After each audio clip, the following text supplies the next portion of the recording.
The Stelvio's cabin has its pros and cons. A major pro is the front seats. They're standard leather, where the X3 and F-Pace have leatherette, imitation leather, and they're borderline sport seats, more prominent side bolsters on the backrests than a typical SUV, but nothing crazy, and the head restraint is adjustable. Even better, the sport leather seats that come with the T-Sport package have more aggressive bolsters high and low, yet the backrest versions are power adjustable and more accommodating of larger occupants than are many sport seats. The head restraints remain adjustable, and there's a manual thigh support adjustment. Once seated, you'll find outward visibility isn't great due to relatively thick A-pillars and smallish windows, especially toward the rear. This is the norm for sporty or SUV designs, but it's exacerbated here by large back seat head restraints that don't nest down into their seat backs as some newer designs do. Overall, interior quality is decent for the Stelvio's starting price, but the options don't seem to take it much further. An optional red interior seems like the right idea, but there's little else to express the Italian emotion we know is there. There are some plain plastics on the doors and console, and we had some tactile complaints, as well.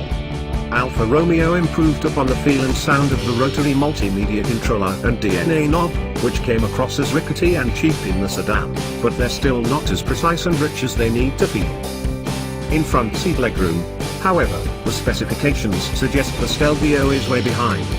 36.6 inches versus 39.9 in the X3, 44.7 in the Infiniti and 40.3 in the Jaguar. I have to say, though, I have long legs and I was comfortable. Alfa gives a back seat legroom specification of 35.9 inches, which seems accurate versus the X3, 36.5, QX70, 34.6, and F-Pace, 37.2. The seat is by no means cavernous, but at 6 feet tall, I was able to sit behind the driver's seat position for myself and I was fine. The optional dual-pane sunroof gives the back seat an area feel. The back seat wasn't super accommodating for child safety seats, however, as detailed in our car seat check, the infant seat and rear-facing convertible seat had to steal legroom from the front occupant. The cabin is also lean on storage compartments, so family duty isn't this model's strength in most respects.